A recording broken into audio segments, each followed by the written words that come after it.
आदिपुर नाम के एक गांव में राम नाम का एक आदमी रहा करता था। उसकी पत्नी थी नीलम और बेटी छुटकी। राम का परिवार बहुत दीन था। घर में कभी कभी खाने के लिए भी नहीं होता था। राम मजदूरी का काम कर घर चलाता था और पत्नी उस गांव के सरपंच के घर में सफाई का काम किया करती। इस तरह दोनों अपने घर को चला रहे थे। एक दिन काम से लौटे राम से उसकी पत्नी नीलम ने कहा, सुनिए जी, जिस सरपंच के घर में मैं काम करती हूँ वहाँ अभी तक पैसे नहीं मिले। मैंने जब पैसों के लिए सरपंच की पत्नी से पूछा तो उन्होंने कहा कि अब तक क्या मैंने कभी पैसे रोके? अभी हालात ठीक नहीं है इसलिए नहीं दे पा रही हूँ, ऐसे वो कह रही है। वैसे भी कई बार बचा कुचा खाना वो हमें ही देती है। उनके घर का नमक खाया है हमने, मैं उससे जिद कैसे करूँ? बस इसीलिए इस बार मैं पैसे नहीं ला पाई हूँ। इस महीने के खर्च को आप ही को किसी तरह संभालना होगा। वनिता की ऐसी बात सुनकर राम ने कहा, ये तुम क्या कह रही हो नीलम? तुम तो अच्छे से जानती हो कि अपने खेत के हालात कैसे हैं। इस बार बरसात भी नहीं हुई, बचे हुए फसल में भी कीड़ा लग गया है।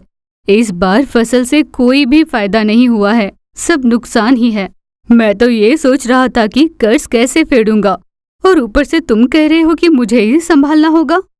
और बिना तुम्हारे और मेरे पैसों के हम घर कैसे चलाएंगे? हमारा तो एक बार ठीक है, लेकिन छुटकी का क्या करेंगे? वो वैसे भी भूख बर्दाश्त नहीं कर सकती। चाहे जो भी हो, हमें कुछ कर पैसों का इंतजाम करना होगा। मैं अभी जाकर अपने जान पहचान वालों के पास कर्ज ले आता हूँ। पहले से ही बहुत कर्ज है, पर क्या करे, बच्ची के लिए करना होगा। ऐसा सोचकर दोनों उदास हो रहे थे। तभी सरपंच के घर से एक आदमी उनके घर आया।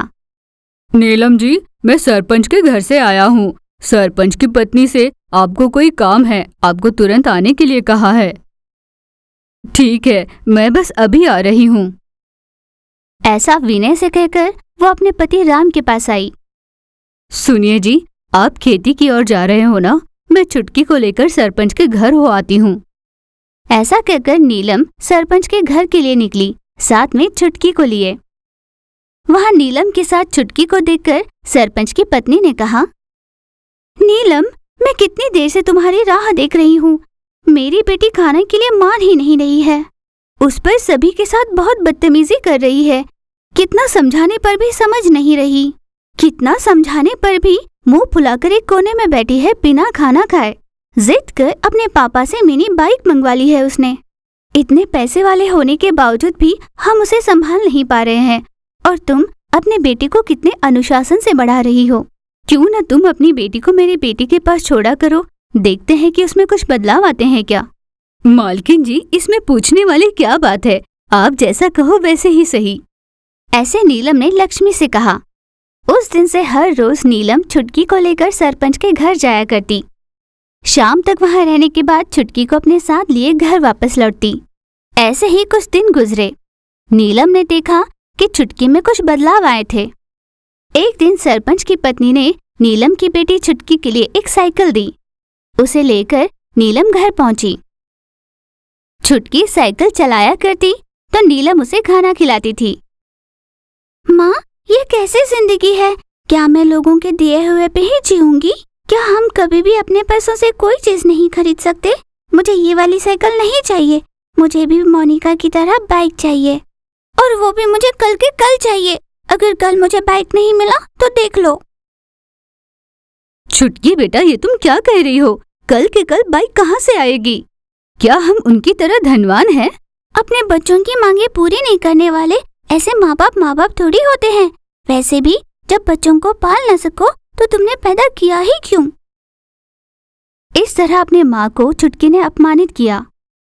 नीलम बहुत दुखी हुई और रोने लगी। फिर अगले दिन नीलम हर रोज की तरह काम पे निकली। अपनी बेटी मोनिका में आए अच्छे बदलाव के लिए लक्ष्मी बहुत खुश थी। जब नीलम वहां पहुंची तो उसने देखा लक्ष्मी बाइक चला रही अपनी बेटी को खाना खिला रही थी। नीलम, तुम्हारा बहुत आभार। आज तुम्हारी बेटी की वजह से ही मेरी बेटी बहुत सुधर गई है। उसके बर्ताव में बहुत सुधार आया है। तुम बहुत भाग्यशाली हो कि तुम्हें ऐसी बेटी हुई है। यूं लक्ष्मी नीलम का आभार प्रकट करने लगी। पर छुटकी यूं जिद्दी हो गई थी ये बात लक्ष्मी नहीं जानती थी। एक दिन चुटकी का कहा खिलौना जब राम नहीं ला पाया तो चुटकी नाराज होकर सारा दिन बिना खाए बैठी रही। अपने जिद के चलते भूखी रही चुटकी चकराकर गिर गई। राम और नीलम उसे तुरंत अस्पताल लेकर गए। चुटकी की ऐसी हालत पर उसके माँ बाप को दुखी होता हुआ देख चुटकी को बहुत बुरा लगा। मुझसे इतना प्यार करने वाले माँ बाप को मैंने इतना सताया। चुटकी को अब समझ आ गया था। उस दिन से चुटकी अपने माँ बाप के पास किसी चीज के लिए जिद नहीं किया करती थी। राजापुर नाम के गांव में बर्तन बेचने वाला एक आदमी रहा करता था। उसका नाम रामू था। उसकी पत्नी और एक बेटी थी। पत्नी का नाम प्रमीला और बेटी का नाम रानी। रामू गांव के आखिर में रही स्टील फैक्ट्री से कुछ बर्तन खरीदकर आसपास के गांव में जाकर बेचा करता और उन्हीं पैसों से अपना घर चला रहा था। पर उसकी कमाई अपनी बेटी की परवरिश में कम पड़ रही थी। इस तरह बड़ी मुश्किल से वे दोनों अपना घर चला रहे थे। एक दिन प्रमीला अपने पति से कुछ कहने आई। सुनिए जी, अपनी कमाई कम से कम हम अपनी छोटी सी बेटी उसका पेट भरने के लिए भी नहीं पूरी कर पा रहे हैं। ऐसे ही चलता रहा तो रानी बहुत कमजोर पड़ जाएगी। हमें कुछ कर उसकी सेहत का ध्यान रखना होगा। हमारे लिए भले ही कम पड़ जाए पर हम रानी को कोई कमी नहीं होने देंगे। मैं सोच रही हूँ कि गांव के मुखिया के घर जाकर उनके घर का काम कर लिया करूँगी। सफाई का काम कर मैं भी पैसे कमाना चाहती हूँ। यही बात पूछने के लिए मैं बहुत दिनों से सोच रही थी। अगर आप हाँ कह दे तो मैं कल ही से जाना चाहूंगी। तुम कहना क्या चाहती हो प्रमीला? कि मैं असमर्थ हूँ अपने परिवार को चलाने में? क्या तुम लोगों को भूखे सुलाना मुझे अच्छा लगता होगा? मैं भी तो अपनी तरफ से पूरी कोशिश कर रहा हूँ ना। पर हर किसी को प्लास्टिक के सामान की ही आदत हो चुकी है। कोई भी स्टील का सामान नहीं खरीद रहा। बस कुछ चंद लोगों के सिवा जो अपनी सेहत का ख्याल रखते हैं। जो भी हो, कल सुबह ही मैं बर्तन बेचने के लिए निकलूंगा और जब तक पूरे नहीं बिक जाते मैं घर नहीं लौटूंगा। ज्यादा पैसे कमाने के लिए सुबह सूरज उगने से पहले ही वो स्टील की फैक्ट्री गया और वहां से बर्तन लेकर बेचने निकला। स्टील के बर्तन आपकी सेहत के लिए फायदेमंद। जल्दी कीजिए, आपके दरवाजे पर कम दाम में पहली बार। ऐसा मौका बार बार नहीं मिलेगा। इस तरह गांव के हर गली में घूम घूम कर बर्तन बेचा करता। जब तक पूरे बर्तन बिक नहीं जाते वो घर नहीं लौटता था। इस तरह दिन भर घूम घूम कर बर्तन बेचने से उसके पास कुछ पैसे बचने लगे। पर उनकी ये खुशी वो ज्यादा दिन तक नहीं टिक पाई। कुछ ही दिनों बाद बर्तनों की बिक्री कम हो गई। रामू के फैक्ट्री से लाए हुए सारे बर्तन घर पर ही वैसे ही रह गए।